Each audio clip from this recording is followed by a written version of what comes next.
Tienes palabras de vida eterna. ¿Dónde más iré, Dios? ¿Dónde más iré? Tienes palabras de vida eterna.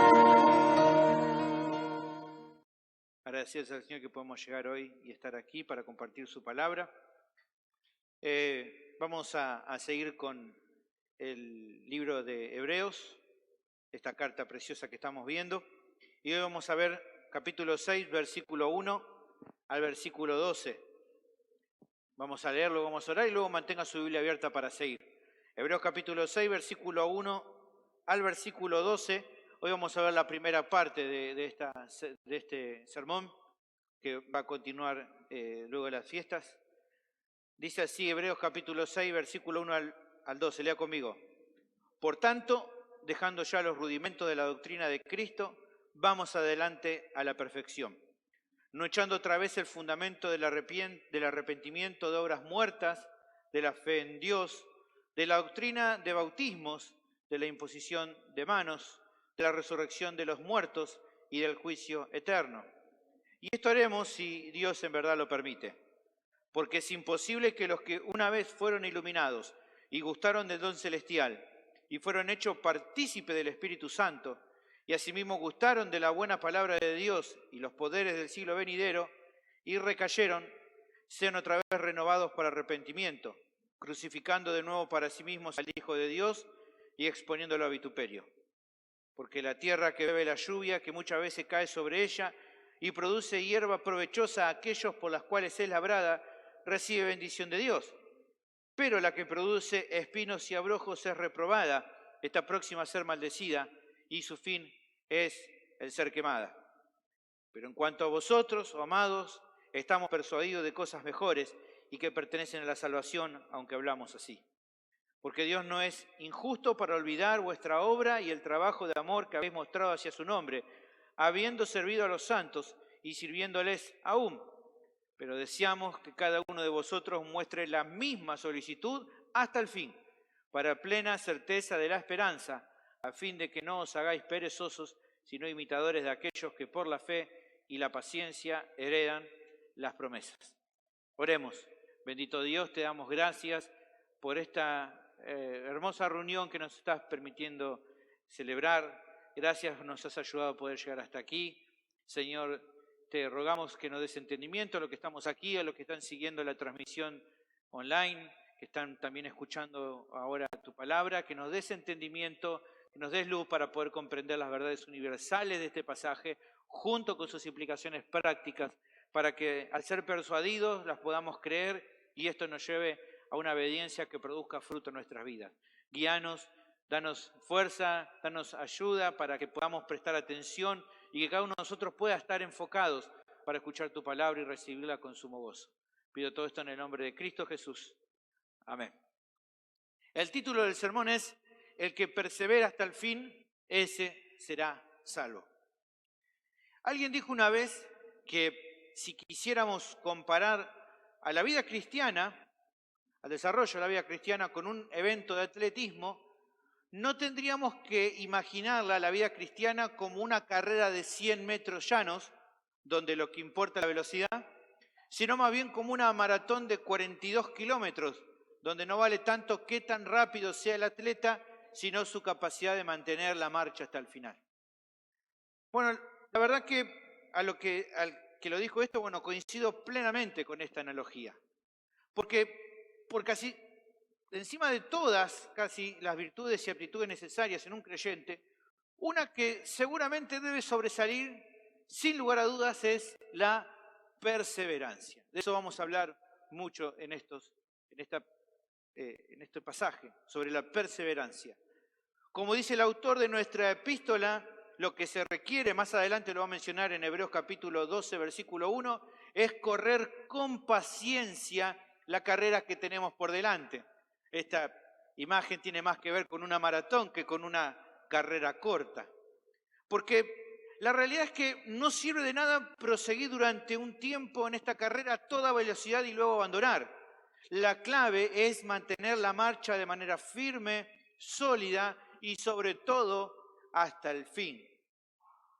La perseverancia es fundamental en la vida del cristiano. Esto es algo que los oyentes originales debían recordar. Sin la perseverancia no podrían retener la fe que profesaban. Y es que en cierto sentido podemos afirmar que el perseverar les iba a revelar quiénes eran realmente. Si discípulos fieles de Cristo o son las personas que tal vez un tiempo abrazaron la fe pero no para salvación. Eso es lo que el autor de la carta les va a recalcar en esta sección. Pero que quede bien claro, hermanos, esto no es algo que él inventó, no es algo que él fabricó. Son palabras que claramente estuvieron en la predicación, por ejemplo, del Hijo de Dios, de Jesús. Él resaltó, así como lo dice en el título del sermón, que solo los que perseveraran hasta el fin serían salvos. Eso él dice en Mateo capítulo 10, versículo 22. Solo los que perseveran hasta el fin son los que llegarían a la vida eterna con éxito. ¿Por qué? Porque ese es un fruto esperable y fundamental en un cristiano genuino. Así que entonces, si el Señor advirtió eso, el autor de la carta no podía enseñar lo contrario. Su enseñanza era acorde a lo que había recibido también del Señor Jesús. De la misma forma, él exhortó a su audiencia original a que perseveraran hasta el fin, porque solamente así podrían retener la fe que abrazaron al comienzo de sus vidas cristianas. Pero no solo les pide eso, sino que también les aclara en este pasaje cómo reconocer al que de verdad está perseverando, para así entonces alentarlo a que siguieran en esa senda si querían llegar al fin de la carrera, porque muchos podían decir que estaban perseverando, pero había que analizar si realmente lo estaban haciendo. Así que creo que la enseñanza que vamos a empezar a ver en esta porción va a ser de mucho ánimo también para nuestras vidas, un consuelo para nuestros corazones y a su vez también un llamado de atención muy fuerte para todos aquellos que están luchando a diario con la tentación de tirar la toalla. Justamente lo que hay que hacer es lo contrario, perseverar. Perseverar. Hoy vamos a hablar mucho sobre perseverar. Por eso te pido que me prestes atención en el sermón de hoy. El tema del sermón es el siguiente. Para mantenernos firmes en la fe, se requiere que perseveremos. Este es el tema. Para mantenernos firmes en la fe, lo que se requiere es la perseverancia. ¿Cómo podemos reconocer si estamos perseverando de verdad? Bueno, el pasaje nos da 4 claves para reconocer a un cristiano que persevera justamente como Dios desea, de acuerdo a lo que la Biblia nos dice. ¿Está bien? ¿Me van siguiendo hasta acá? ¿Estamos? Bien. Bien, vamos a ver entonces la primera de las claves. La primera de las claves las tenemos del versículo 1 al versículo 3. El que persevera es aquel que no se queda solo con lo básico, sino que avanza. Esta es la primera de las claves. El que persevera es aquel que no se queda solo con lo básico, sino que avanza. El texto comienza ofreciendo una conclusión que se conecta a lo que se explicó en la sección anterior. Vemos que aparece al comienzo un por tanto, aquí es una conclusión. Por tanto, dejando ya los rudimentos de la doctrina de Cristo, vamos adelante a la perfección. Dijimos que se relacionaba con la sección anterior. ¿Qué se dijo anteriormente? Dijimos y vimos que para retener la fe los creyentes tienen que madurar. Eso lo vimos en capítulo 5, versículo 11 a 14. Expliqué que alguien maduro que alguien inmaduro es alguien indolente a la palabra de Dios, que no logra asimilar el alimento sólido de forma correcta y que no tiene la capacidad de discernir las cosas de manera adecuada. ¿Se acuerdan? Las características del inmaduro. Todo eso vimos que es perjudicial para la vida de los cristianos. Ahora, a partir de eso, entonces, es que se plantea la conclusión más lógica. A partir de entender que debemos madurar, por lo tanto, dejando de lado los rudimentos de la doctrina de Cristo, vayamos adelante a la perfección, dice aquí el autor de la carta. Ahora, ¿qué sería eso? ¿Qué sería esto que está pidiendo? Bueno, en primer lugar, dejar de lado los rudimentos de la doctrina de Cristo es básicamente no quedarse estancado en los principios iniciales. Esto sería una manera de traducir, ¿no?, la palabra rudimentos. Principios iniciales de ¿qué? De la enseñanza acerca del Hijo de Dios. Esas verdades, los rudimentos, estos elementos esenciales, realmente eran fundamentales para cuando el cristiano arrancaba en la fe.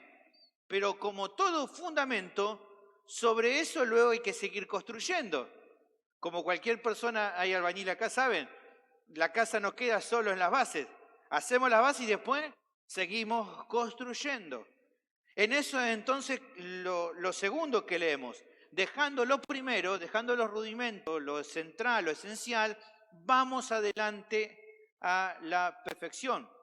Ahora, cuando usted lee esto de la perfección, quizá alguien te esté preguntando, pero ¿cómo el autor va a pedir que seamos perfectos o que ellos sean perfectos de este lado del cielo, lo cual sabemos que es imposible? ¿Por qué le pide perfección cuando sabe que ninguno puede llegar a eso? Bueno, considero que para responder a eso hace falta entender lo que aquí quiere decir el texto cuando habla de la palabra perfección. El término en el original para perfección aquí es la palabra teleiotes. No apunta a que seamos impecables, sino maduros.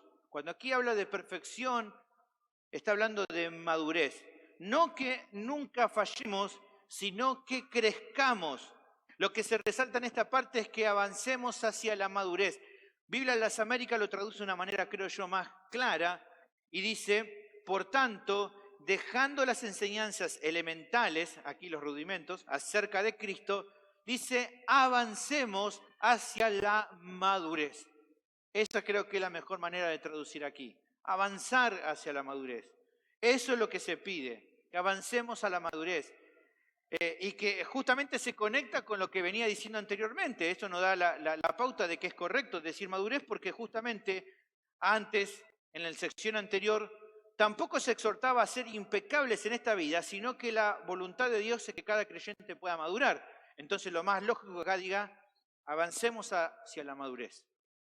Ahora, en relación con este pedido es que el texto continúa diciendo, no echando otra vez el fundamento del arrepentimiento de obras muertas, de la fe en Dios, de la doctrina de bautismo, de la imposición de manos, de la resurrección de los muertos y del juicio eterno.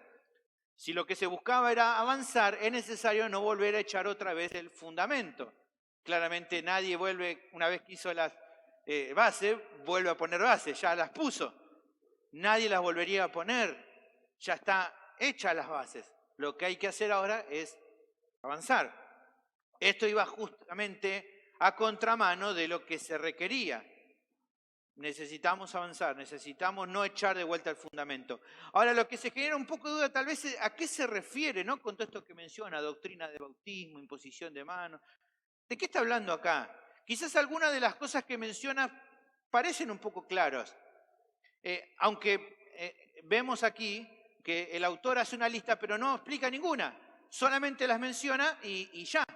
No se pone a explayarse ni las que parecen más sencillas de entender, ni las que parecen un poquito más complicadas. Y por otro lado, la duda podría ser, y de todo lo que es el fundamento o los rudimentos, ¿por qué menciona estas cosas y no menciona otras que también pueden ser esenciales o rudimentarias? Hay en ese tema una discusión. Los eruditos comentan, por un lado, de que el autor no hace una aclaración en cada una de estas doctrinas particulares porque entienden de que los oyentes originales no necesitaban esa explicación porque sabían de qué estaba hablando cuando él mencionaba estos rudimentos, estos elementos esenciales o primeros o que recién iniciales, ¿no? Podríamos decir. También concluyen que se mencionan estas cosas y no otras, porque justamente estas que se mencionan eran algunas enseñanzas que la audiencia original ya traía desde su contexto judío. Eran cosas que venían ya de cuna, digamos, de su contexto judío, pero que habían adquirido un significado más claro con la revelación de Cristo y del Evangelio. Entendían antes, más o menos claro, y ahora con la predicación de Cristo, enseñanza que ellos recibieron de los apóstoles, les quedó más claro qué quería decir con esto. Un comentarista bíblico expresa lo siguiente, escucha, mira, dice, se nos da por lo tanto alguna visión de lo que se consideraba un fundamento adecuado de la enseñanza cristiana en una iglesia no paulina y que tenía una base judía. nuevamente, no paulina porque no era una iglesia netamente gentil, todo lo contrario, una iglesia de contexto judío. Cuando consideramos, dice este autor, los rudimentos uno por uno, lo notable es que de esta lista poco hay que sea distintivo del cristianismo, porque prácticamente cada punto podría haber tenido su lugar en una comunidad judía medianamente ortodoxa. Cada uno de ellos, por cierto, adquiere un significado nuevo en un contexto cristiano, pero la impresión que tenemos es que las creencias y prácticas judías se utilizaban como fundamentos sobre los cuales construir la verdad cristiana. Todo esto mencionado, dice al final el autor, pertenecía al credo, a lo que creía un fariseo judío que aceptaba la totalidad del Antiguo Testamento. Así que se menciona esto en particular porque eran cuestiones que eran muy claras para cualquier creyente, pero especialmente para un creyente de contexto judío. ¿Está bien? ¿Me siguen con eso? Es interesante que lo entendamos y es interesante que vamos a ver ahora cuando la empieza a mencionar que a propósito el autor, es un recurso que utiliza, las va mencionando de a pares. Cada una va teniendo relación con la siguiente en forma de pares. ¿Está bien? Vamos a ir viendo eso, que tienen esa relación. Así que creo que es útil hacer un paréntesis acá, aunque el autor de la carta no explica, dar sí nosotros una breve descripción de qué sería cada una de ellas, como para tener cierta idea a qué se refiere. Después vamos a ver que tiene algo de necesidad para poder entender lo que quiero argumentar. Vamos a ver la primera que habla es la enseñanza del arrepentimiento de obras muertas, en el primer versículo 1. La enseñanza del arrepentimiento de obras muertas era la necesidad de un arrepentimiento sincero de las obras que llevan a la muerte. Los diferentes pecados que transgreden la ley de Dios son los que llevan al pecador a la muerte. Pablo en Romanos capítulo 6, versículo 21 lo aclara y dice, pero ¿qué fruto tenía de aquellas cosas de las cuales ahora os avergonzáis? Está hablando de las obras malas. Dice, porque el fin de ellas es la muerte.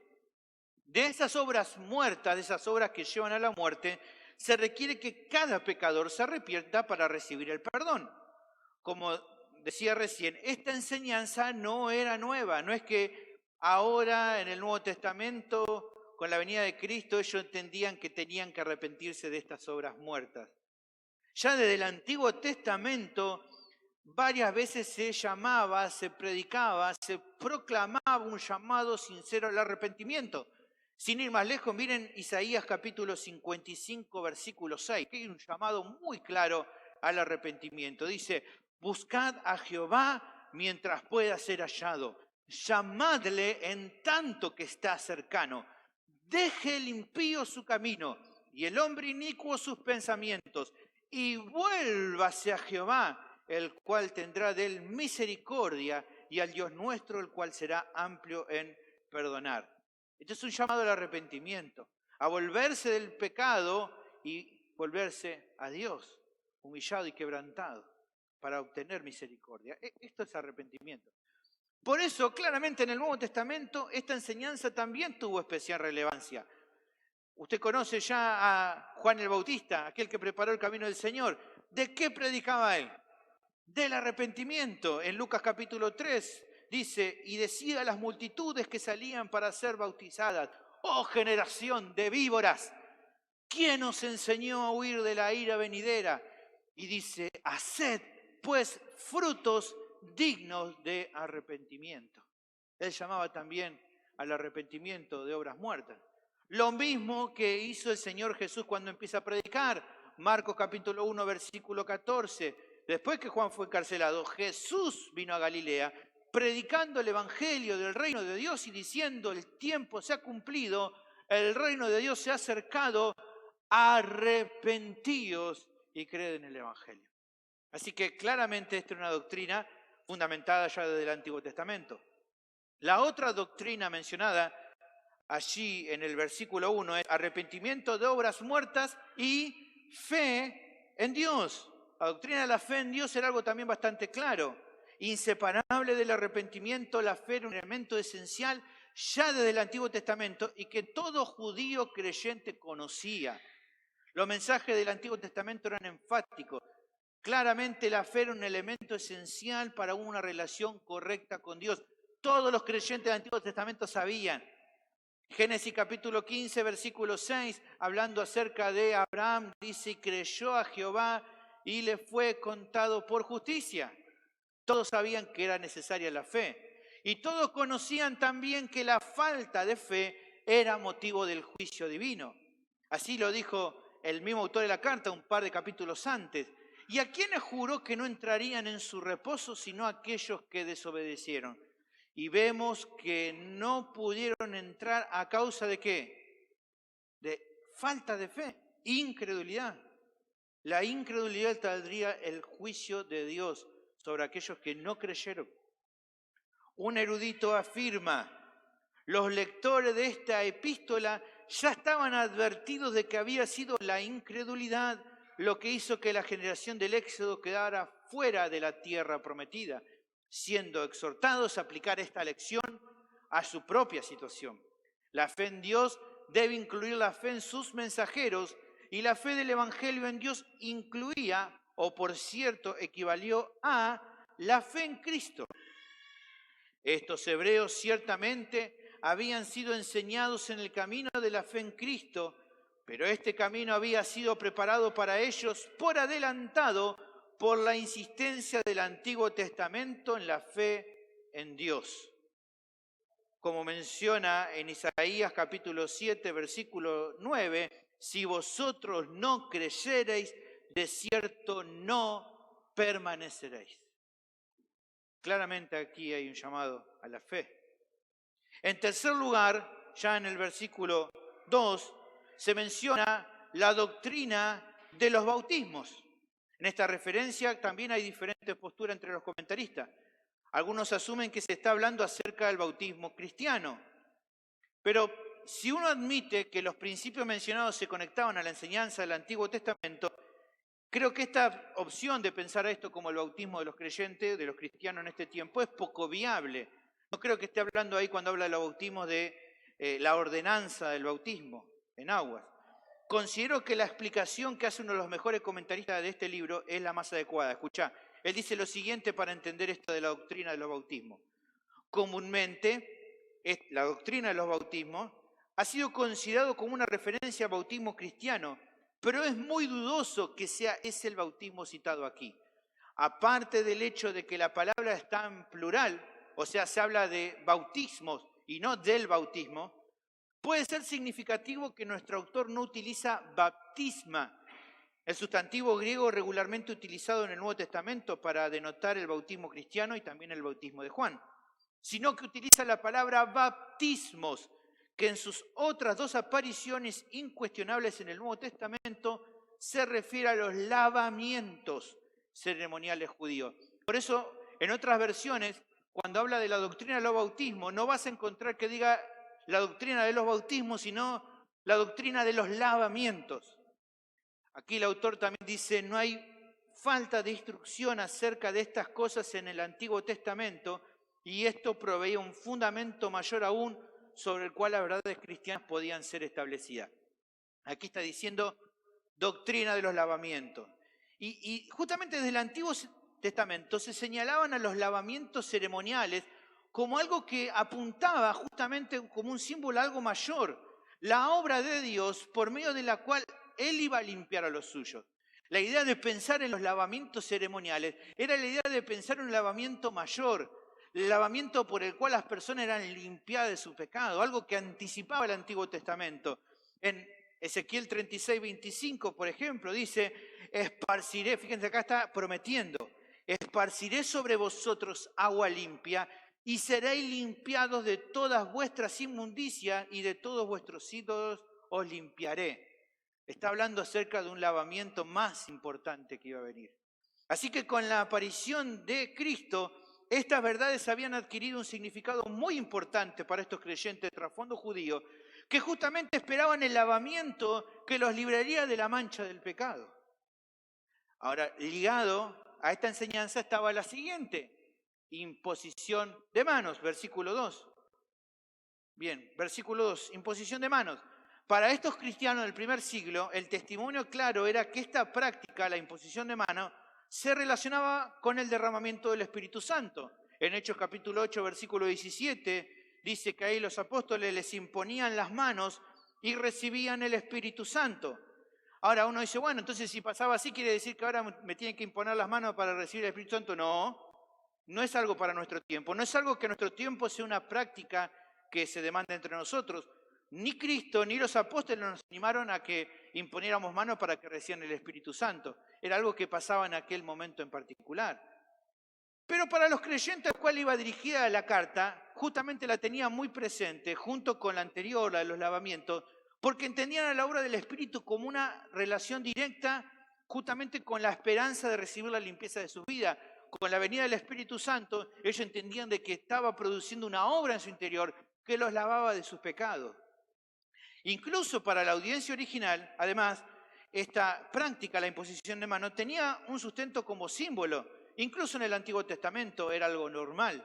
Usted, por ejemplo, en Números 27 y 18 dice, Jehová dijo a Moisés, toma a Josué, hijo de Nun, varón en el cual hay espíritu, y pondrás tu mano sobre él. Y dice versículo 23, y puso sobre él sus manos, y le dio el cargo como Jehová había mandado por mano de Moisés. Así que para ellos era algo que lo entendían bien.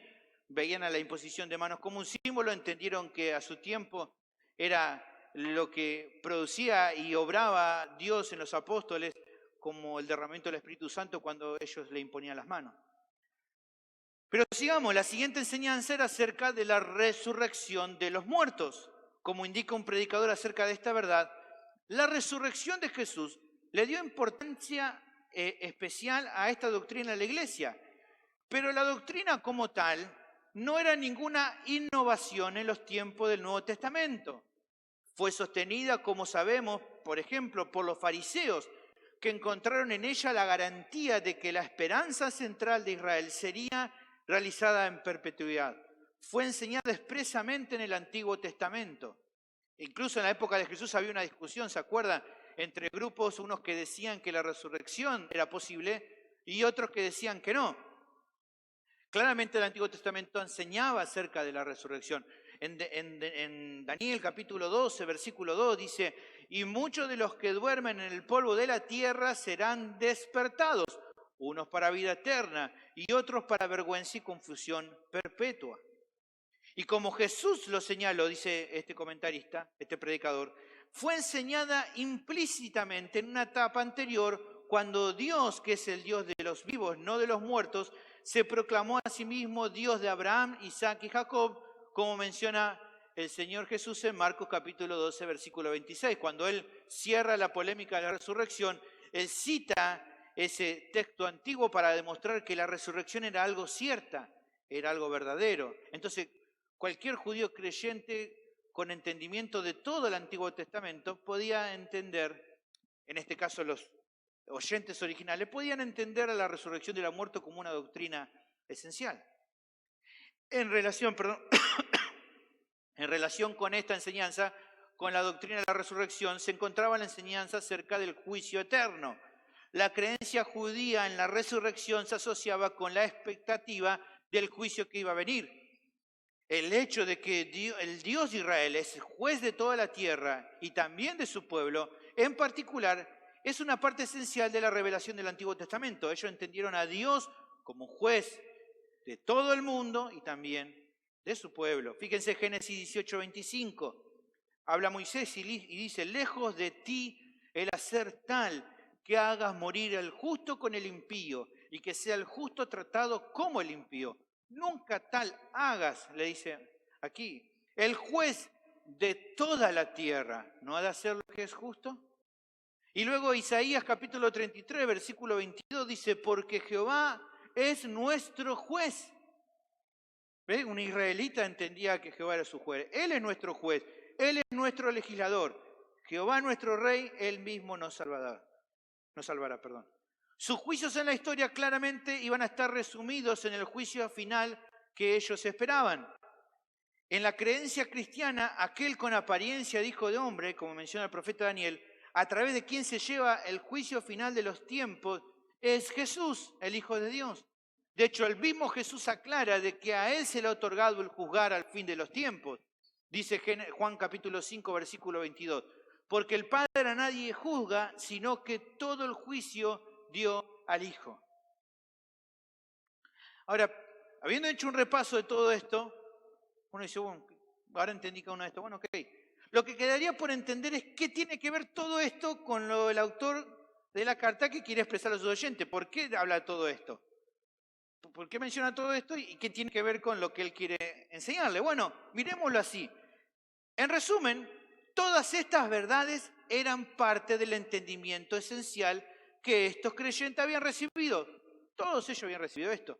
En eso no había problema. Lo que le está pidiendo va en el hecho de que en vista de la necesidad de avanzar, no podían volver a poner el fundamento en el sentido de seguir dando vuelta con estas cuestiones.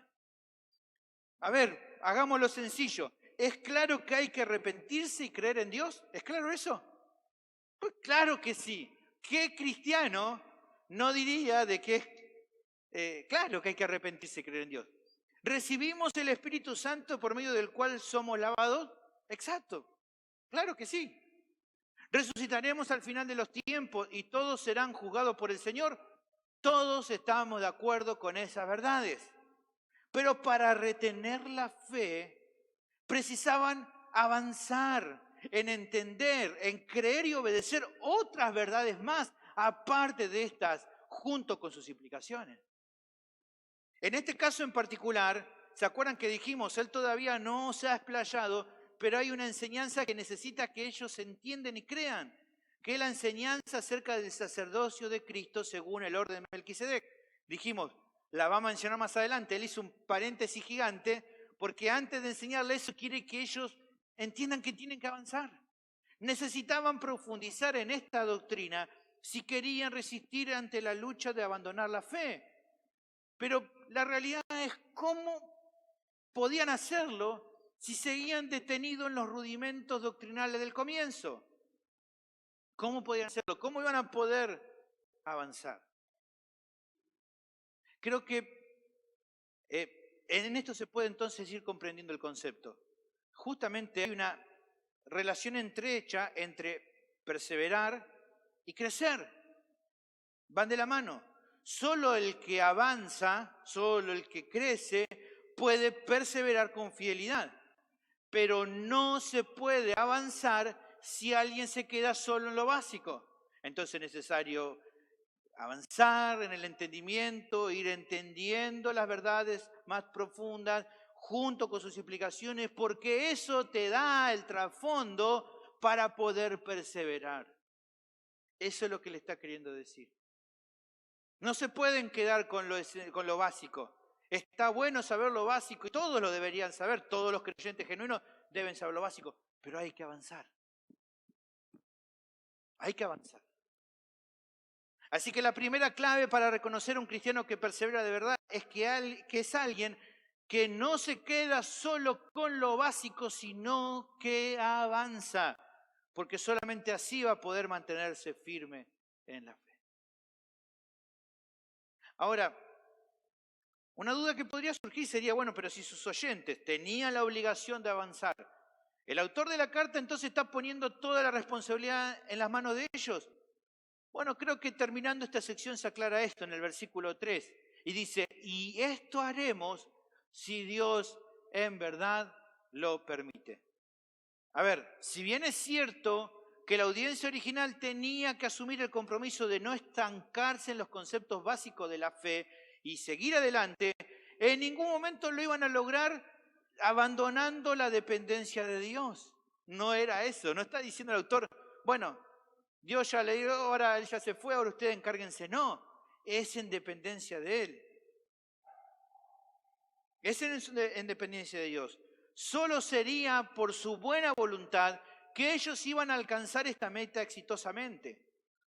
Tal como Pablo, por ejemplo, había exhortado a los filipenses, como si fueran las dos caras de una misma moneda, ellos debían procurar ocuparse en su salvación de una forma adecuada, pero esto iba a ser posible puesto que Dios obraría tanto el querer como el hacer por su buena voluntad. Así Él lo expresa en Filipenses capítulo 2, versículos 12 y 13. Por tanto, amados míos, como siempre habéis obedecido, no como en mi presencia solamente, sino mucho ahora más en mi ausencia, ocupaos en vuestra salvación con temor y temblor. Porque, puesto que Dios es el que en vosotros produce así el querer como el hacer, por su buena voluntad. Es avanzar en dependencia de Dios. Así que si bien hay como una tensión en el hecho de pensar en la responsabilidad del ser humano y el poder y la soberanía de Dios como elementos indispensables para avanzar, creo que el punto a entender en cuanto a esto es considerar, como dijimos recién, las dos caras de la misma moneda y considerar ambas verdades y que nos dejan como enseñanza para aplicar a nuestras vidas. Del lado de nuestra responsabilidad, prestar atención a la exhortación que se hace de no quedarnos solo en lo básico y ser obedientes buscando avanzar. Esa es nuestra responsabilidad. Y del otro lado de la moneda, de la obra indispensable de Dios en este avance, entonces guardar nuestro corazón de toda clase de orgullo espiritual por cada pequeño avance, pequeño o grande que damos. Meterle ganas, transpirar la camiseta, pero ante cada triunfo decir, la gloria es tuya, Señor, porque es gracias a tu ayuda que puedo hacer esto, es gracias a tu gracia, es por el poder que me suministras que puedo hacer esto. De ninguna manera el avanzar debe ser motivo de jactancia para nuestros corazones. Pienso que toda esta sección debe llevarnos a una reflexión, hermanos. Les pido que me preste atención. Una de las cuestiones de por qué a muchos creyentes les cuesta mantenerse firmes en la fe cuando vienen momentos difíciles es porque la perseverancia no es una virtud que hayan cultivado de manera correcta. ¿Por qué les cuesta tanto? Bueno, una de las claves es la que aquí se advierte. Pasa el tiempo y solo se mantienen en los conceptos básicos de la fe. Son indolentes a la palabra de Dios. Y cuando hablamos de indolencia, lo que decía la vez pasada es que las verdades que requieren aprender y profundizar y poner en obra, les entra por un oído y les sale por el otro. Por eso, sus vidas pueden ser ilustradas por la parábola de la casa edificada sobre la arena. Cuando vienen las dificultades, se caen. ¿Se caen por qué? Porque no están preparados para la tormenta. El Señor Jesús dijo en Mateo 7:26, pero cualquiera que me oye estas palabras y no las hace, un indolente, podríamos decir alguien que le entra por un oído y le sale por el otro, le voy a comparar a un hombre insensato que edificó su casa sobre la arena. Y descendió lluvia y vinieron ríos y soplaron vientos y dieron con ímpetu contra aquella casa y cayó y fue grande su ruina. Esta es una buena ilustración para pensar en por qué hay muchos que no perseveran. Por eso esta clase de creyentes que no avanzan, que se quedan en lo básico y entonces no cultivan esa perseverancia, andan de golpe en golpe. Son completamente inestables. Un domingo están que son Spurgeon, al otro domingo caidísimos. Necesitan todo el tiempo la asistencia de otros miembros. No están preparados prácticamente para ninguna clase de prueba. Y la verdad es que no lo van a estar hasta que abandonen esta actitud apática e indolente. No van a estar. Si ese es tu caso, te pido por favor que te arrepientas de corazón y empieces a avanzar en las verdades bíblicas y en sus implicaciones, que atañe justamente el entender, el ser persuadidos y creer, y por lo tanto ponerlos en práctica de forma obediente. Deja de ser un cristiano desobediente. Deja de poner excusas. Deja de justificar tu necedad. Si lo que te están hablando es de acuerdo a la Biblia, arrepentite, cambia tu actitud y hacé caso. No es tan difícil. Debemos hacer esto porque esto es lo que produce tanto provecho para nuestra vida espiritual. Es la única forma en que podrás perseverar con fidelidad. Y será clave entonces eso para que retengas con firmeza tu fe. Así que esta es la primera de las claves. El que persevera es aquel que no se queda en lo básico, sino que avanza. La siguiente de las claves la tenemos del versículo 4 al versículo 8. El que persevera es aquel que no abandona en el camino. Luego de animar a otros oyentes a avanzar, el autor de la carta cambia el foco de la enseñanza para dar una advertencia muy seria. Versículo 4 dice, porque es imposible que los que una vez fueron iluminados y gustaron del don celestial y fueron hechos partícipes del Espíritu Santo y asimismo gustaron de la buena palabra de Dios y los poderes del siglo venidero y recayeron, sean otra vez renovados para arrepentimiento, crucificando de nuevo para sí mismos al Hijo de Dios y exponiéndole a vituperio. Déjame decirte, no sé si te ha pasado a vos cuando has leído esto, bueno, esta sección es de las más debatidas dentro de la epístola y quizás de las más debatidas de toda la Biblia por los eruditos. Hay una gran discusión en cuanto a este pasaje. Por lo que vamos a hacer entonces es tomarnos el resto del sermón de hoy para dilucidar estos versículos y vamos a dejar para la segunda parte, va a haber segunda parte, vamos a dejar para la segunda parte la analogía que se da al final de esta sección y las últimas dos claves que nos van a quedar después para el final. ¿Está bien? Vamos a centrarnos en lo que queda para ver estos versículos del 4 al 6. Así que como vamos a tomarnos tiempo para ver esto, vayamos por parte para ir comprendiendo lo que se está explicando. Lo primero que podemos notar, de aquí del versículo 4 al 6, es que a diferencia de la sección anterior, acá no se está pidiendo que los oyentes hagan algo en particular. Antes decía, avancemos, ¿no? Acá no se dice nada de eso, sino más bien es una sección que está llamando a la reflexión, para que eso luego lo lleve a la obediencia. Está describiendo algo que tiene que llevarnos a la reflexión. Si tiene la Biblia abierta, siga, porque si no la vamos a volver loca por Michelle. Usted tenga su Biblia abierta y mire, porque hay algo interesante a considerar también, aquí con atención, lo cual es central para interpretar bien esta parte. Tenga su Biblia ahí. Fíjese que hay un cambio en los pronombres. En los primeros versículos, del 1 al 3, lo que vimos en la sección anterior, se usó la primera persona del plural. ¿Cuál es la primera persona del plural? Nosotros. Fíjense que se dijo en el versículo 1, nosotros vamos adelante. Y luego en el versículo 3, ¿qué dice? Y esto haremos. ¿Quiénes haremos? Nosotros, ¿no? Bien, vamos bien hasta ahí. Luego en la sección que le sigue a la actual, no esta, sino la que sigue, que arranca en el versículo 9, se utiliza la segunda persona del plural. ¿Cuál es la segunda persona del plural? Vosotros, sí, gracias, bicho, ahí, ayúdame. Vosotros, ustedes, como quieran decirle, pero es ahí.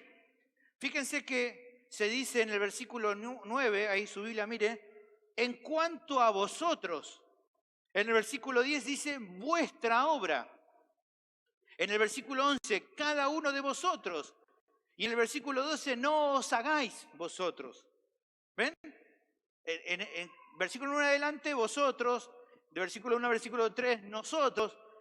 En cambio, en nuestra sección se utiliza la tercera persona del plural. ¿Cuál es? Ellos. Se menciona en el versículo 4 a los que una vez fueron iluminados, a ellos. Se dice en el versículo 4 y luego también en el versículo 5, ellos gustaron, los que gustaron, ellos.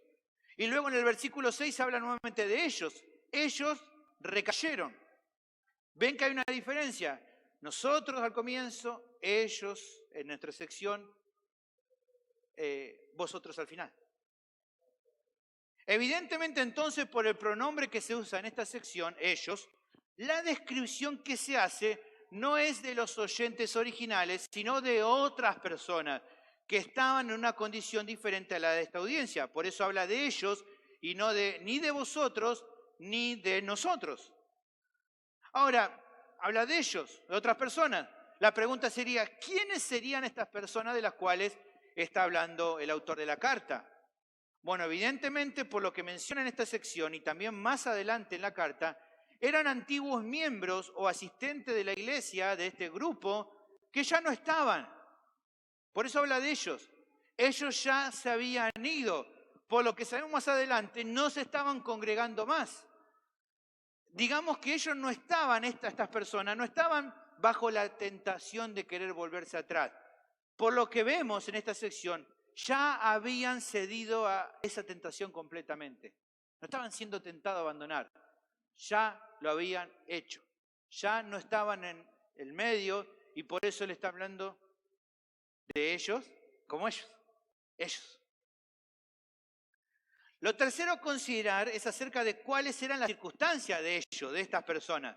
Dicen de ellos, por un lado, que fueron iluminados y gustaron del don celestial. Y aquí, si comprás comentarios bíblicos de este libro, vas a tener de todo.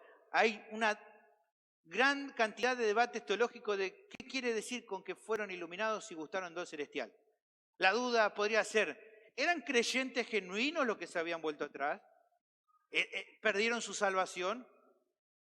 Bueno, déjame decirte que es claro que esta declaración del autor, como siempre en la Biblia, esta declaración del autor no puede contradecir a lo que él mismo enseña en la carta y obviamente no puede contradecir a lo que la Biblia dice en todo su contenido.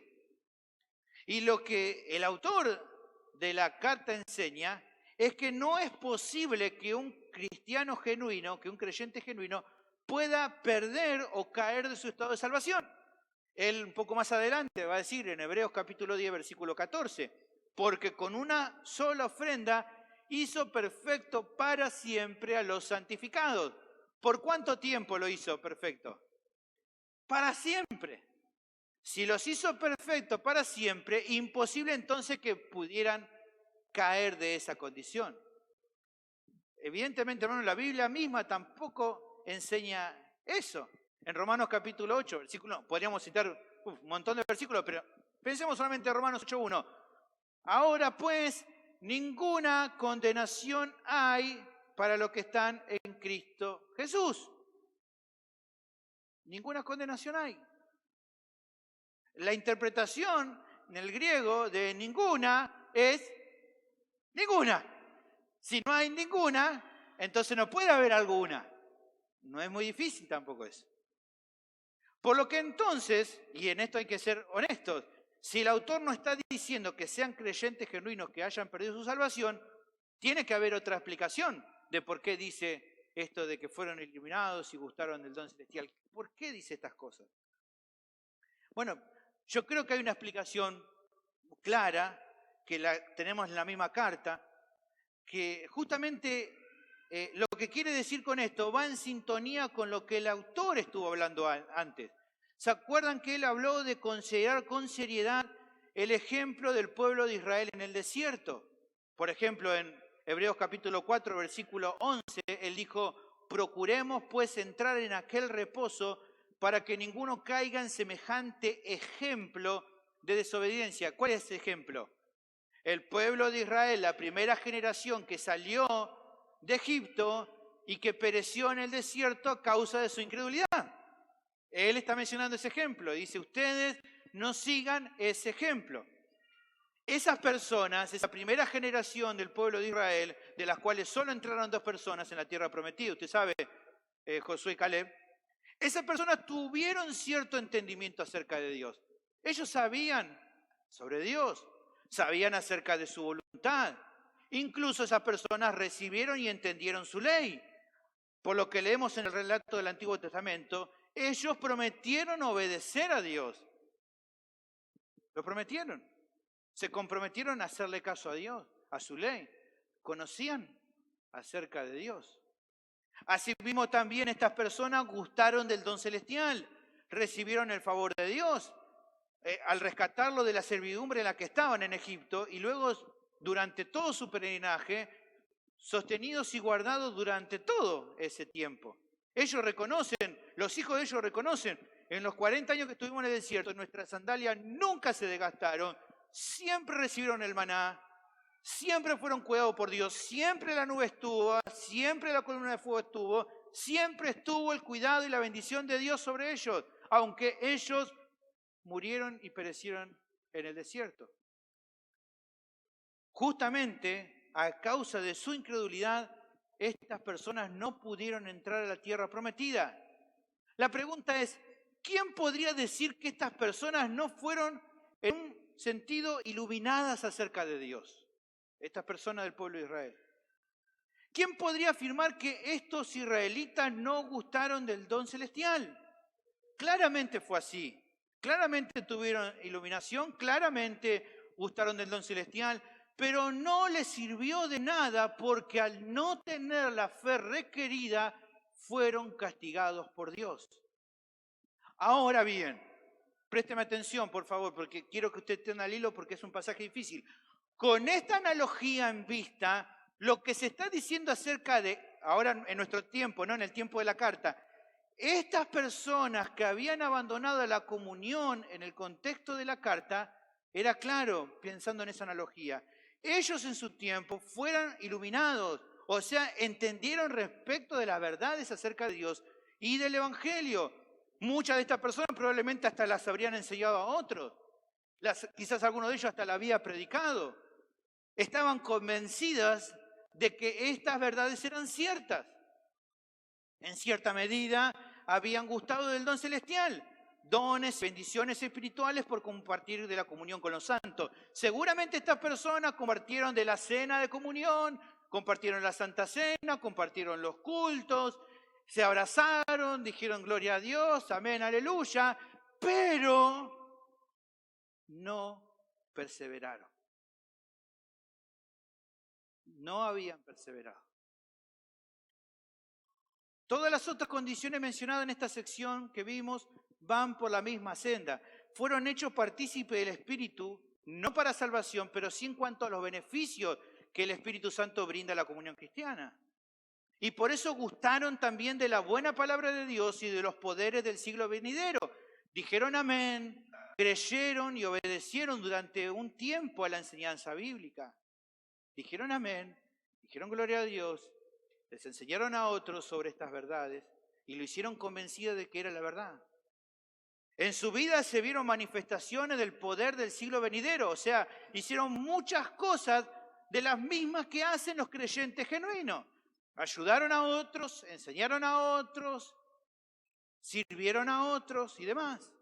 Jesús lo dice bien claro en Mateo 7, 21 al 23. No todo el que me dice Señor, Señor entrará en el reino de los cielos, sino el que hace la voluntad de mi Padre que está en los cielos. Muchos me dirán en aquel día, Señor, Señor, no profetizamos en tu nombre, y en tu nombre echamos fuera demonios, y en tu nombre hicimos muchos milagros. No hicimos lo mismo que hicieron otros creyentes. Pero, dice Jesús, yo les declararé, nunca os conocí. Apartados de mí, hacedores de maldad. ¿Cuál era la diferencia entre un grupo y otro grupo? Algo que es central. Versículo 6. Por favor, ¿qué dice al comienzo? Y eso es clave. ¿Y ellos qué pasó? Recayeron. Ese versículo, esa palabra es la clave. O sea, cuando habla de recayeron, no es que solamente volvieron a pecar, los creyentes genuinos también a veces les pasa que pecan, sino que cuando habla de recayeron es que abandonaron la fe verdadera, apostataron, volvieron atrás. No mostraron la virtud que se espera de un cristiano verdadero, según este pasaje, que es la perseverancia. Y fíjense que hablo de esperable. No digo que necesito perseverar para ser salvo, sino que como soy salvo, persevero. Y necesito perseverar a la vez para poder mantener firme la fe. Pero esta gente no perseveró. Sus frutos mostraron lo que en realidad había en sus corazones, una profesión de fe meramente superficial. Por último, el texto remarca el resultado lamentable que estas personas al abandonar el camino provocan para sus propias vidas. Para ellos, según el texto, les es imposible ser otra vez renovados para arrepentimiento. ¿Qué quiere decir? Esto no quiere decir que no puedan volverse de su error, ya que si realmente se vuelven de todo corazón a Cristo, tienen la oportunidad de escapar de la condenación. Sino que lo que el autor de la carta está diciendo es lo siguiente: es imposible para estas personas que puedan alcanzar el arrepentimiento verdadero y por ende la salvación, en tanto y en cuanto sigan por la senda que van. Creen que están yendo por la senda correcta, pero esa senda lo está llevando a la condenación.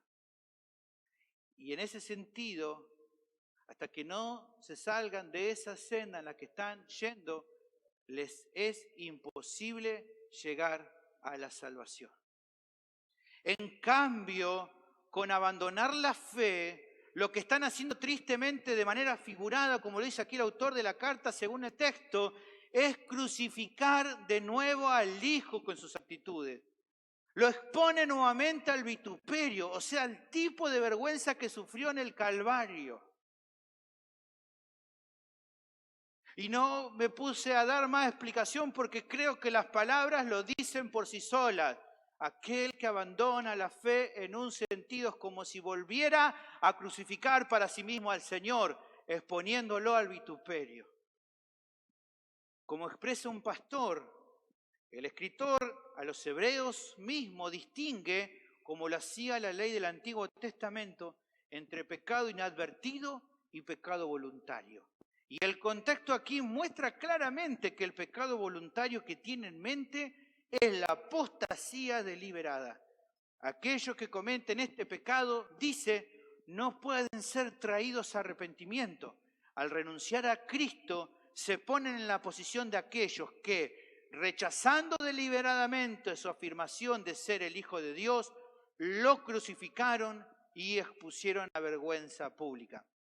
Y cierra y escuche lo que dice: aquellos que repudian la salvación provista por Cristo no encontrarán otra en ninguna otra parte. Por lo que entonces, con toda esta evaluación, podemos interpretar correctamente esta porción.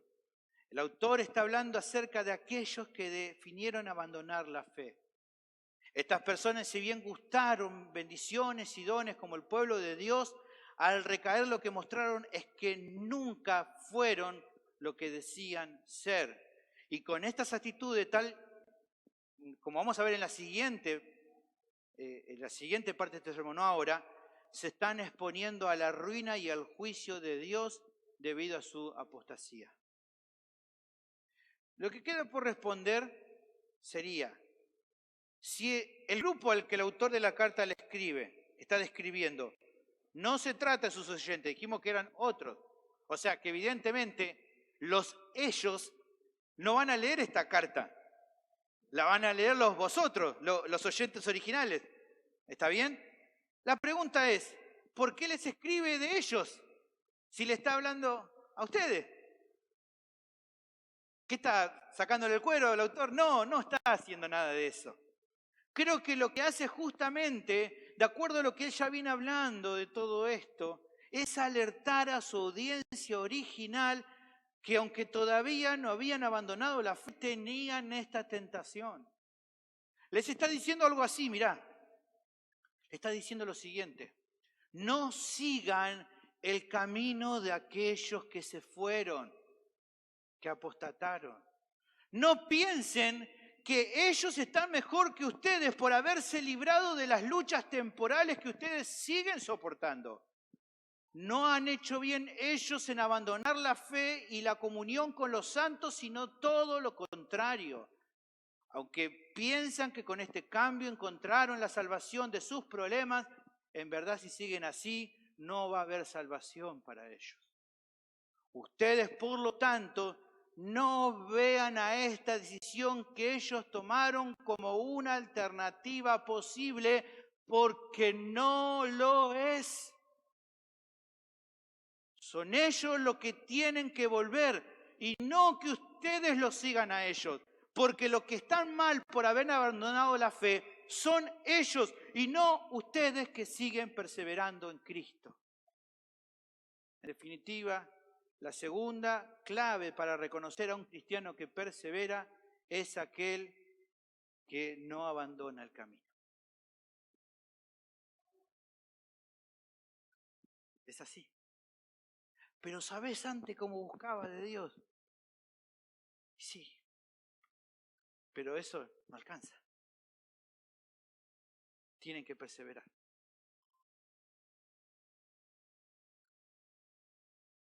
Creyente genuino sigue adelante. No deja una iglesia local porque piensa que así estará mejor. Abandonar a la comunidad de la fe es abandonar a Dios mismo. Y el que tal hace no va a poder afirmarse en la fe, sino todo lo contrario. Si no se arrepiente, se terminará perdiendo para siempre a causa de su necedad y su orgullo espiritual. Porque al fin y al cabo su falta de perseverancia, al fin de cuentas, demostrará que nunca nació de nuevo. El apóstol Juan en su primera carta dice en capítulo 2, versículo 19, él es muy enfático y muy claro, no se andaba con medias tintas Juan, el discípulo del amor, no se andaba con medias tintas. Él dice, salieron de nosotros, pero ellos, le agrego acá, no eran de nosotros. Porque si ellos hubiesen sido de nosotros, habrían permanecido con nosotros. Pero salieron para que se manifestase que no todos son de nosotros. Hermanos, en la segunda parte avanzaremos con más claves que nos ayudan a reconocer al que persevera como Dios quiere. Pero me pasó cuando escribía este sermón, se lo comentaba a unos hermanos esta semana. No me cabe duda, quizás a alguno le pasa como a mí, que esta sección golpea muy fuerte nuestros corazones. Tal y como la audiencia original, en estos años hemos observado a muchas personas que amábamos, que veíamos que entendían y obedecían la palabra de Dios, pero que a veces, más lento algunos, otros más rápidos, decidieron abandonar la iglesia local confiando que la alternativa que encontraron, una vida entregada al pecado, una actitud de querer hacer lo que quisieran sin tener que rendir cuentas a nadie por su vida, entre otros ejemplos, era mejor que seguir andando en obediencia y en amor con otros creyentes, que incluso los amonestaron a abandonar la fe. A veces surge la duda, ¿qué pasó con ellos? ¿Cómo puede ser que antes eran fieles y ahora nos desprecian o son indiferentes como si nunca hubiera existido una relación con nosotros? Bueno, creo que este pasaje nos aclara qué puede estar pasando con ellos, que pareciera que no eran lo que afirmaban ser. Pero, hermanos, considero que el pasaje nos está llevando a una verdad más importante que esa duda entre qué eran o qué no eran. Hay una verdad más importante, hay una implicancia que quiero que te lleves hoy de aquí, de este lugar. De ninguna manera debemos seguir sus pasos. No debemos ver a alguien que abandonó la fe como un enemigo nuestro, pero tampoco como un ejemplo a imitar. Por favor.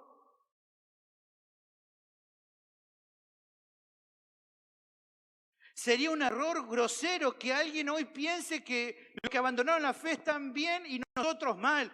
Este texto es súper concluyente. Nada que ver.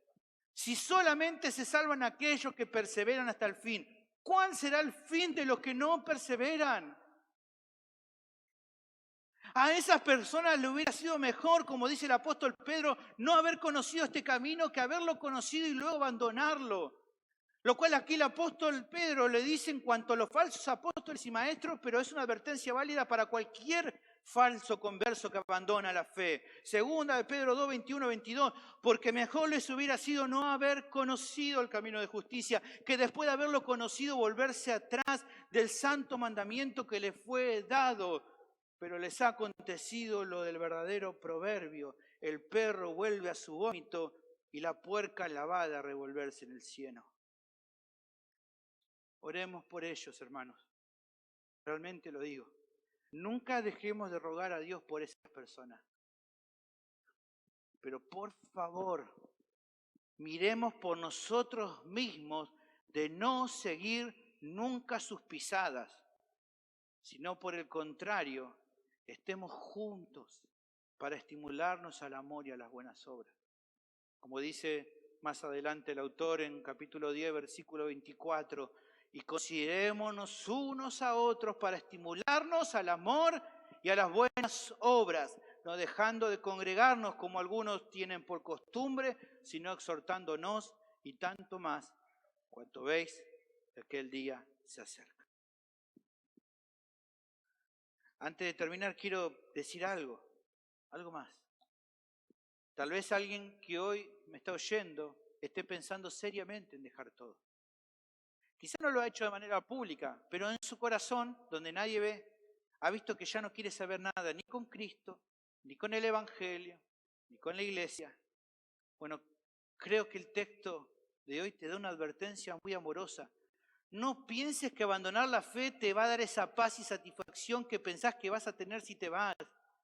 Nadie que piense que abandonando la fe y a la comunidad de los santos va a estar mejor, pueda estar jamás en lo correcto. No va a ser así. Eso no va a pasar, porque lejos del Señor y de su pueblo no hay esperanza. Si eso es lo que está pasando, tenés que arrepentirte de corazón de esa idea y confesar tu pecado buscando la restauración de tu vida. O por ahí tu caso es diferente. Te das cuenta de que ahora, alejado de Dios como estás, tu vida no está mejor, tal y como pensabas que iba a estar. No está mejor ahora que abandonaste. Tu conciencia te acusa a diario respecto a tu destino eterno. Bueno, si hoy estás escuchando este mensaje aquí en vivo, streaming, o quizás un día que presta atención a este mensaje, quiero decirte que todavía hay esperanza, hay una oportunidad para tu alma, pero que tenés que darte la vuelta y volver a la cruz. Tenés que humillarte y reconocer a Jesús como Señor de tu vida. Tenés que dejar de poner excusas y hoy mismo reconciliarte con Cristo. No esperes más. Bendito Señor, te doy gracias por tu